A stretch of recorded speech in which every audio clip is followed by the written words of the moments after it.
11वें अंतर्राष्ट्रीय योग दिवस के इस पावन अवसर पर मैं सभी पंजाब वासियों को, चंडीगढ़ वासियों को और देशवासियों को और आज विभिन्न स्थानों पर योग से जुड़े हुए सभी योग का अभ्यास करने वाले बंधुओं, बहनों सबका बहुत बहुत शुभकामनाएं पेश करता हूं। स्वस्थ रहें, खुश रहें और एक तरह से समाज और देश के काम में जुटे रहें। ये अब देश के प्रधानमंत्री जी को श्रेय जाता है कि उन्होंने यूएनओ में प्रयत्न करके योग दिवस को अंतर्राष्ट्रीय योग दिवस के रूप में स्थापित करने का प्रयास किया है। और आज जो योग हो रहे हैं, मैं सोचता हूँ साहब दुनिया के अधिकांश देशों में इस योग दिवस से जनता स्वाभाविक रूप से जुड़ती जा रही है। पहले वर्ष से लेकर आज 11वें वर्ष में 10 वर्ष पूरे हुए हैं, योग में जुड़ने वालों की संख्या बढ़ रही है।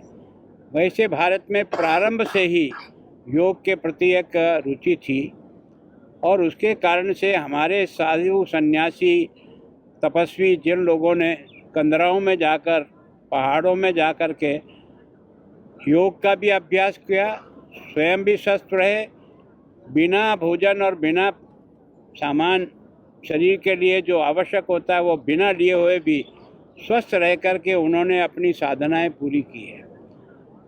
भारत का पतंजलि योग मैं सोचता हूँ कि भारत के हर व्यक्ति को जोड़ रहा है, लेकिन ये सर्वव्यापी हो जाए, हर व्यक्ति इसमें करने में जुड़ जाए। इसके लिए निश्चित रूप से प्रधानमंत्री जी का बहुत बहुत धन्यवाद कि उन्होंने न केवल भारत को बल्कि संपूर्ण मानव जाति को स्वस्थ रहे। और एक तरह से योग का मतलब जोड़ने का किससे? आत्मा से, शरीर से और मन से। ये तीनों जब जुड़ते हैं तो व्यक्ति की जो अंतर्निहित शक्तियाँ होती है वो अपने आप उजागर होने लगती है।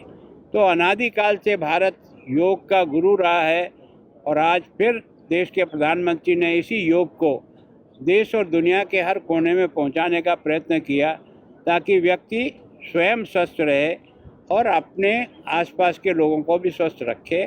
तो मैं सोचता हूँ ज़्यादा एक तरह से प्रसन्न भी रहेगा और देश की तरक्की में भी उसका सहयोग है। गवर्नर साहब, आज प्रधानमंत्री ने कहा कि ये शांति का भी एक मार्ग है, जो योगा है ये शांति का भी एक मार्ग है।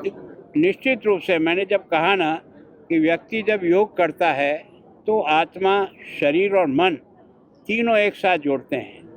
स्वयं को भी एक मन में बहुत अधिक शांति प्राप्त होती है और जब शरीर ठीक रहता है, उसके अंग प्रत्यंग ठीक रहते हैं तो आदमी वैसे भी खुश और आनंद का अनुभव करता है।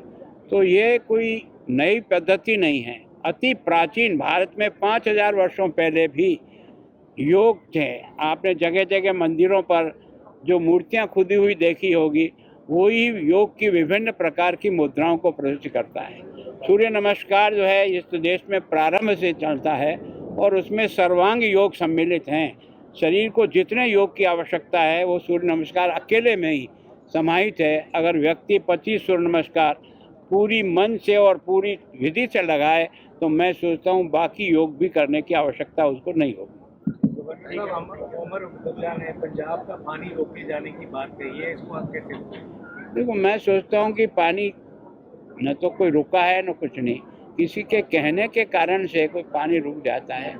हाँ, दो देशों के बीच में बात हो तो समझ में आ सकती है।